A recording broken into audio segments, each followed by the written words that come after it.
여러분, 원자재 값 폭등이 심상치가 않습니다.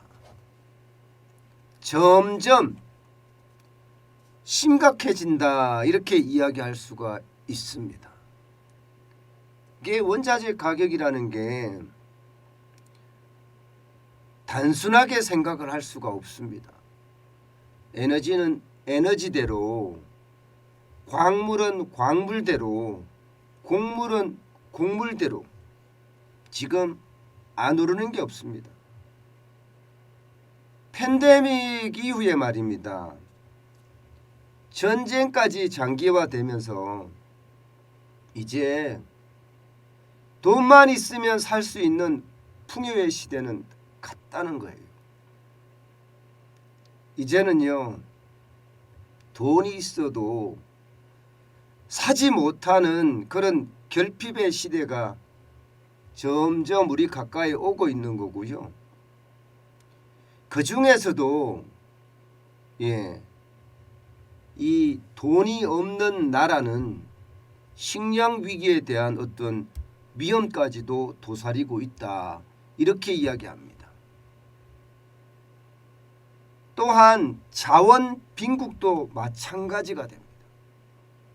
자원 빈국도 그 어느 때보다 충격의 도가 커질 거다. 이렇게 지금 분석하는 게 많이 나오고 있어요. 그런데 서울경제에서 이렇게 분석해서 보고한 내용을 한번 보면 말입니다. 이게 원자재 가격의 폭등, 이게 결국은요, 가장 빨리 터지는 곳이 어디냐, 이것을 찾아냈습니다. 에너지 가격이 오르면, 광물 가격이 오르면, 곡물 가격이 오르면 가장 빨리 터지는 곳이 어디냐? 서울경제는 가장 빨리 터지는 곳을 자영업자로 봤습니다. 자영업자는 이미 부채가 어마어마하게 높잖아요. 2021년 3분기 기준으로 보면 887조 6천억 원이거든요. 적지 않습니다. 여기에다가 지난 2년 6개월 동안 장사를 못했어요. 하고 싶어도 거리두기가 계속 강화되고 또 바뀌고 또 혼란스럽고 이러는 바람에 제대로 장사를 못했습니다. 그런데 부채는 부채대로 계속 쌓여갔다는 사실이죠. 바로 이 부채는 부채대로 계속 쌓여갔다는 사실이 결국 원자재 가격이 오르면 타격을 그만큼 더 심각하게 준다는 거예요. 뭐 식당만 그런 게 아니에요. 자영업이라는 업종이 엄청나게 많잖아요. 원자재를 사용하는 쪽 자영업자들은 그만큼 충격이 된다는 이야기가 됩니다. 여러분 보세요. 부채가 지금 뭐 천정부지라고 이야기해야 되나요? 천정부지. 그 정도로 말입니다. 지금 자영업자들은 거의 뭐 생존의 기로에 서 있다고 이야기합니다. 서울경제도 똑같이 이렇게 분석을 했어요. 서울경제도. 그만큼 말입니다.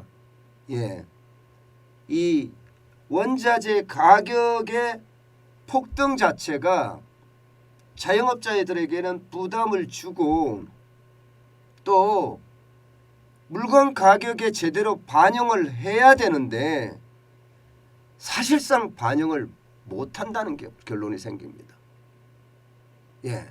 그러면 어떻게 될까요? 이게 원자재를 사입해서 물건을 만들어서 파는데 팔면 팔수록 손해가 일어난다는 겁니다. 손해가 일어나는 만큼 말입니다. 자영업자들에게는 부채가 더 쌓여갑니다. 부채가 더 쌓여갈 때 어느 순간 나는 원금이고 이자고 내가 돈 빌린 거 못 갚겠어. 예, 이런 날이 온다는 거죠. 이런 날이 왔을 때 그 감당은 어느 누구도 감당하지 못한다는 거예요. 그래서 자영업자들이 가장 빨리 금융위기에 노출이 된다 이렇게 이야기를 합니다. 게다가 말입니다. 소비도 수출도 지금 위험 수위로 점점 치닫고 있다 이렇게 이야기합니다. 원자재 가격이 오르니까요. 이게 수지타산이 안 맞는 거죠. 여러분 당장 보세요. 당장 원자재 가격이 거의 폭등한다고 이야기할 정도입니다. 2022년 1분기입니다.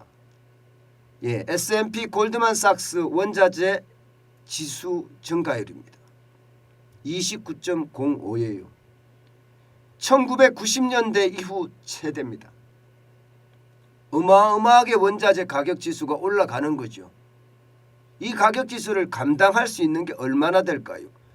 2021년 4분기만 하더라도 0.62였습니다. 이것이 2022년 1분기에 29.05까지 올라갔으니까 타격이 된다는 이야기잖아요. 지금까지 어떤 지표보다 말입니다. 이 지표는 굉장히 무서운 거예요.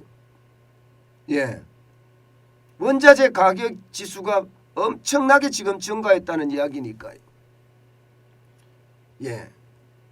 여러분 그래도 지금까지 29.05까지 올라간 적은 없거든요. 게다가 4분기에 0.62까지 떨어졌고 작년 3분기만 하더라도 4.05 정도 됐던 것이 29.05니까 거기에 대한 충격이 크다는 거죠. 실제로 이런 충격이 말입니다. 우리 주변에도 와 있습니다. 수출 계속 적자잖아요. 지금 작년 12월에 4억 3천만 달러 적자였잖아요. 그리고 올 1월에는요 역대 최대 적자입니다. 48억 9천만 달러가 적자였고요. 2월에는 8억 4천만 달러가 흑자지만 3월은요 또 1억 4천만 달러가 적자예요. 여러분 3월 적자는요 웬만해서는 나오지 않습니다. 진짜 위기가 왔을 때 그때 적자가 나는 게 3월 적자인데 근래에는요 2008년 금융위기 때 3월에 적자가 난 적이 있습니다. 그때 이후로 따지면 14년 만에 처음으로 지금 적자가 난 거예요. 그만큼 말입니다. 시장에 타격이 있다는 겁니다.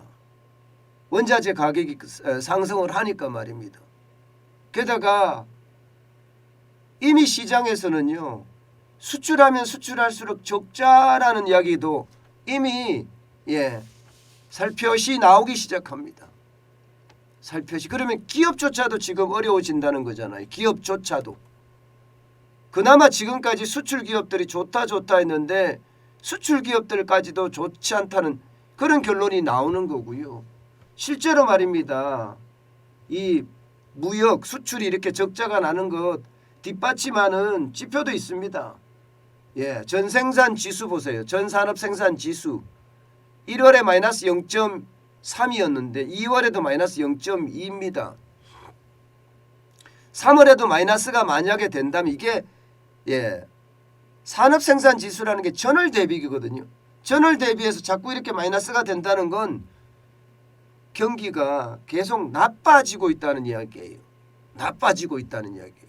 게다가 2021년부터 전체 그래프의 흐름을 보면 가면 갈수록 지금 밑으로 내려가는 우하향의 어떤 모양새죠. 우하향의 모양새. 그러니 이 충격이 저는 벌써 기업들에게는 와 있다고 봅니다. 여기에다가 여러분 내수 심각해요. 앞서 자영업자들이 어려워지고 자영업자들이 가장 빨리 금융위기에 노출이 된다고 이야기한 것도 내수가 지금 워낙 떨어지기 때문이에요. 이게 안 그래도 장사가 안 되는데 식재료가 올라서 혹은 원자재가 올라서 판매가 덜 되거든요. 이런 상태에서 말입니다. 예, 실제 지표도 보면 겨우 말입니다. 2월에 전월에 마이너스 1.9%로 소매 판매 지수가 폭망을 했는데 겨우 2월에는 0.1% 찔끔 오르는 데 그쳤습니다. 결국은 내수도 나빠지고 있다는 이야기잖아요. 내수도 나빠지고 있다. 그렇기 때문에 이게 충격의 도가 점점 커진다 이렇게 지금 분석을 해요. 저는 지금처럼 말입니다. 지금처럼 원자재 가격이 인정사정 없이 올라간다면 이게 결국 장사를 하고 싶어도 가격을 올려야 되는데 가격을 올려서는 또 손님이 안 오거든요. 엄청난 딜레마에 빠질 수밖에 없습니다. 그런 상태에서 자영업자들은 결국 만세를 부를 가능성이 커진다는 거예요. 결국 말입니다. 원자재 가격의 폭등 자체가 결국 기업들에게도 지금 타격을 주고 특히 수출기업에 굉장히 많이 타격을 주고요.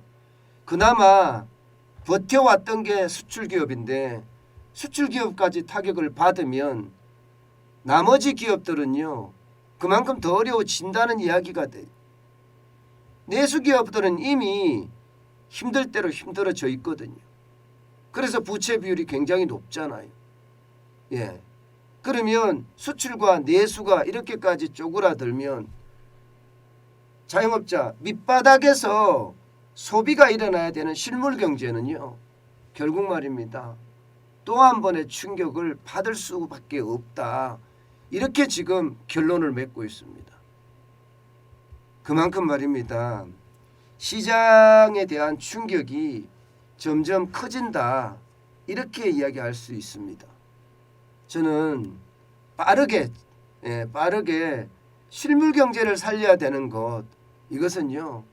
지금 경제를 살리기 위한 가장 1차적인 활동이라고 생각을 해요. 그래서 정부가 정책을 세울 때도 바로 이 부분에 대한 정책을 아주 강력하게 세워야 됩니다. 그렇지 않고는요. 우리 실물 경제가 완전히 붕괴된다. 이런 얘기가 나오게 되면 아마 회복하는 것도 그만큼 시간이 더 많이 걸리지 않을까. 그런 예측까지 해봅니다. 여러분 사실 이 실물 경제는 굉장히 좋지 않아요.